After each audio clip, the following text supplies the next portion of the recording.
जंतर मंतर पर अपनी तकरीर में all India Muslim personal law board के अध्यक्ष उबैदुल्ला आजमी ने सरकार को चेतावनी दी। आजमी ने कहा कि अगर सरकार ने बिल वापस नहीं लिया तो मुस्लिम समुदाय हर कुर्बानी देने के लिए तैयार है। आजमी ने कहा कि मुस्लिम समाज के लिए जैसे नमाज और रोजा जरूरी है, वैसे ही वक्फ की हिफाजत भी जरूरी है। उन्होंने यहां तक कह दिया कि मुसलमान भी इस देश के शहरी है, हिंदुस्तान किसी के बाप की जागीर नहीं। इस तरह नमाज और रोजा, हज और ज़कात हमारे लिए जरूरी है, उसी तरह से हज और रमजान के रोजे हमारे लिए जरूरी हैं, और उसी तरह से ये वक्फ की जायदाद का तहफ्फुज भी हमारे लिए जरूरी है। तानाशाही ये अंग्रेजों के दौर की हमें याद दिलाती है।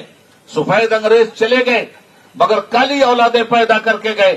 जो तबाही सफेद अंग्रेजों ने मचाई थी, वही तबाही आज ये काली औलादें अगर मचाएंगी तो याद रखना चाहिए इन्हें, हमारे बाप दादा ने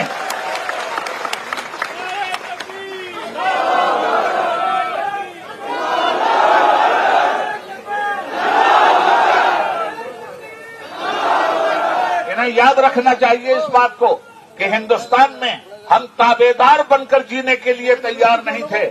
हम हिंदुस्तान के वफादार भी हैं और हकदार भी हैं। हिंदुस्तान किसी के बाप की जागीर नहीं है।